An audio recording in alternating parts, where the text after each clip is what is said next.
पन्ना जिले में बाल संरक्षण से जुड़े गंभीर सवाल खड़े करने वाला मामला सामने आया है। एक नाबालिग छात्रा जो पहले एक आपराधिक घटना की पीड़िता रही, को वन स्टॉप सेंटर और बाल कल्याण समिति द्वारा आरोपी के परिजनों को सौंपे जाने पर विवाद घेरा गया है। जानकारी के अनुसार 16 जनवरी 2025 को छात्रा स्कूल से घर नहीं लौटी, जिसके बाद परिजनों ने थाना सिमरिया में गुमशुदगी दर्ज कराई।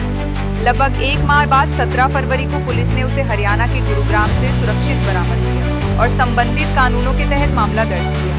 पीड़िता को इसके बाद वन स्टॉप सेंटर भेजा गया। परिवार का कहना है कि उन्हें बाद में पता चला कि सेंटर और समिति ने छात्रा को आरोपी के परिजनों को सौंप दिया। 21 अप्रैल को कलेक्टर और पुलिस अधीक्षक को इस संबंध में आवेदन भी दिया गया, लेकिन कोई ठोस कदम नहीं उठाया गया। आवेदन में आरोप लगाया गया है कि इस निर्णय से कानून की अनदेखी हुई और बाल संरक्षण अधिनियम 2012 की कई धाराओं का उल्लंघन हुआ।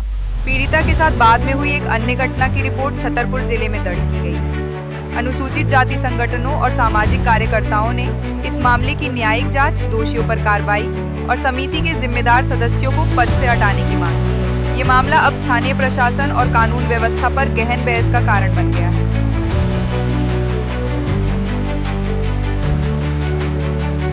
बताइए कि आज आप लोग ज्ञापन देने आए हैं, क्या मामला हो गया और क्या कर रहे हैं? नाबालिग रेप पीड़िता को बाल कल्याण समिति एवं वन स्टॉप कर्मचारियों के द्वारा अपराधियों के घर पर ही भेजा गया। नाबालिग रेप पीड़िता को बताइए, जब हमने सुना था कि भाई साहब अस्पताल में भेदभाव होता है, थाने में भेदभाव होता है, जब न्यायालय में ही भेदभाव होगा तो लोग कहाँ न्याय की गुहार लगाएंगे। जिन लोगों को ये जिम्मेदारियां दी गई बाल कल्याण समिति को कि आप बच्चों का संरक्षण करें, जब वो ही भक्षक प्रवृत्ति अपना लेंगे तो बताइए ऐसे में अपराधियों के हौसले कितने अफजाई होंगे। क्या किया आज आपने और आगे क्या करेंगे? आज हम लोगों ने आवेदन दिया है कलेक्टर साहब को और आगे जो भी इस मामले में, एक बार तो रेप पीड़िता का रेप जो है अपराधी ने किया है, लेकिन दूसरी बार उसका रेप सिस्टम ने करवाया है। और जो भी इसमें संलग्न है, चाहे बाल कल्याण समिति हो, वन स्टॉप सेंटर के कर्मचारी हो या जो अपराधी के परिवार के लोग हो, जो भी इसमें संलग्न हो उनसे अपराधी बनाया जाए, नहीं तो हम अहिरवार समाज संघ पूरा बहुत उग्र आंदोलन करेगा पन्ना जिले में। आपका नाम क्या है? मेरा नाम भूपत अहिरवार है। नाबालिग दुष्कर्म पीड़िता ने उसी आरोपी के खिलाफ फिर से दुष्कर्म का मामला दर्ज कराया है। सर, कहाँ गड़बड़ी हो गई और फिर ये क्यों कराना पड़ा, क्या कर रही पुलिस? जो पुलिस ने पहले 363 कायम करके उस आरोपी को गिरफ्तार करके जेल भेजा था, उसके बाद जो फरियादिया है उसको CWC के द्वारा जो है वो वन स्टॉप सेंटर में पहले रखा गया और उसके बाद वन स्टॉप सेंटर पे सुपुर्दगी पे आरोपी के ही परिवारजन को में से किसी एक को दे दिया गया था, जिसके बाद वो जो बच्ची है वो फिर से आरोपी के पास चली गई थी और CWC ने इसकी जानकारी दी थी और पुलिस ने जब इस जो बच्ची है इसका फिर से इसके बयान लिए गए तो पता चला कि तो फिर से घटना घटने के संबंध में पुलिस को जानकारी मिली और एक्ट के मुताबिक यदि ऐसा होता है तो तत्काल मुकदमा कायम करने के लिए पुलिस बाध्य है। तो 0 पे कायमी करके इसको इसको छतरपुर भेजा गया, क्योंकि घटनास्थल छतरपुर का ही था और इसमें जो भी अग्रिम कार्रवाई है वो की जा रही है। सर, कहीं ना कहीं बाल कल्याण समिति की गलती है कि दोबारा उसी आरोपी के यहाँ भेज दिया फिर बलात्कार कर दिया? हाँ, ये जांच का विषय है। इसके संबंध में हमने प्रशासन को सूचित किया है, तो जैसा होगा वैसे अग्रिम कार्रवाई की जाएगी। बाल कल्याण समिति ने एक गलत निर्णय देते हुए नाबालिग पीड़िता दुष्कर्म को आरोपी के यहाँ भेज दिया, मामला प्रकाश में आया है, क्या कार्रवाई की गई? इस संबंध में पुलिस अधीक्षक पन्ना से विगत दिनों मेरे पास एक पत्र आया था।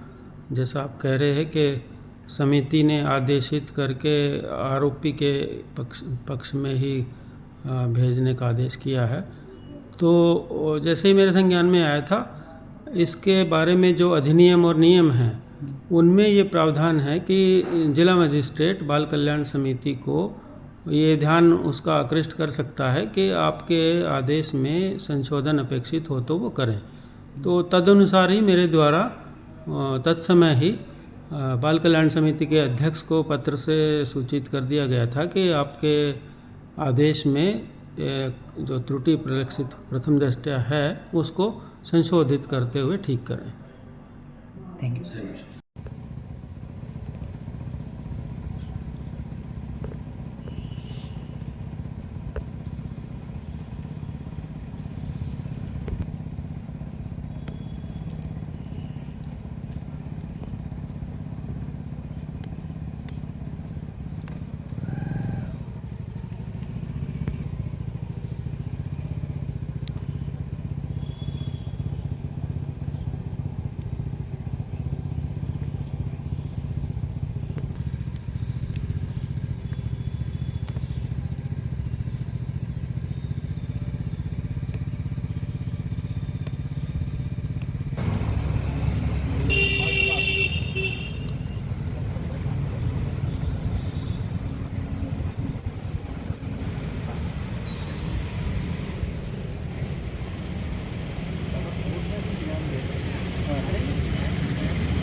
क्या मामला है? आज ज्ञापन सौंपा है आप लोगों ने, क्या मांग है? ये 16 जनवरी 2025 की घटना है। एक छात्रा स्कूल जा रही थी, तो जो आरोपी है उसको भगा कर ले गया था।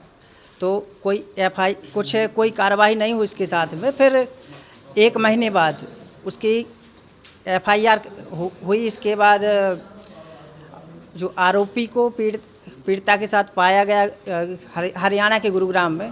इसके बाद वो आए, वन स्टॉप सेंटर आए। फिर बाल कल्याण समिति ने जो है कि पीड़िता को जो आरोपी है उन्हें सौंप दिया गया है।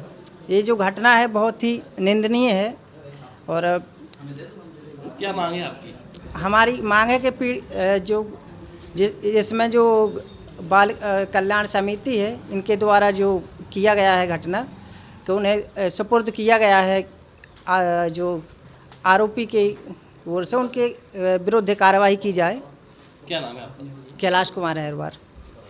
संजय भाई, बड़े गंभीर मुद्दे को लेकर आज आप ज्ञापन देने आए हैं, क्या मामला है और क्या ज्ञापन? यह जो मामला है 16 जनवरी 2025 का मामला है। जो एक गुमशुद की बच्ची जो थी, पीड़िता छात्रा थी, अपने स्कूल से गायब हो गई थी, जिसके बाद गुरुग्राम हरियाणा में 17 फरवरी 2025 को उसका पुलिस के द्वारा 1 महीने बाद जांच पड़ताल करके दस्तयाब किया गया 17 फरवरी 2025 को। जिसके बाद पुलिस उसको वन स्टॉप सेंटर ले आई मेडिकल करवाने के लिए जब लेकर के आई, तो पुलिस के द्वारा उसको इतना डराया धमकाया गया, वन स्टॉप के द्वारा इतना डराया धमकाया गया कि पीड़िता ने मेडिकल करवाने से इनकार कर दिया। जब मेडिकल कराने से इनकार कर दिया, उसके बाद परिवार जब उन वन स्टॉप सेंटर मिलने के लिए जाता था, तो पीड़िता अपने भाई और भाभी से भी ढंग से बात नहीं करती थी। और उसके बाद वन स्टॉप सेंटर और बाल कल्याण समिति के द्वारा इतना घिनौना कृत्य किया गया कि आरोपी के परिवार को ही सुपुर्द कर दिया गया। पीड़िता बच्ची को आरोपी के साथ सुपुर्द करने के बाद पीड़िता के साथ पुनः दुष्कर्म हुआ। एक बार नहीं बल्कि कई बार उसके साथ दुष्कर्म हुआ, जिसकी FIR छतरपुर ज़िले में करवाई गई। उसके बाद यह पूरा हमारा समाज जो है वो किसी भी जाति धर्म समाज हर धर्म का व्यक्ति पीड़ित है। इस बात से लेकर के आज हम लोगों ने आकर के ज्ञापन दिया है कलेक्टर महोदय के समक्ष कि आज आपको जांच करके कार्रवाई करने की कृपा करें, नहीं तो उग्र आंदोलन करने के लिए हम लोग बेबस हो जाएंगे। आगे क्या करेंगे? आगे आज हमने आवेदन दिया है, उसके बाद हम लोग परिवाद दायर करेंगे हाई कोर्ट में। तो क्या उम्मीद है?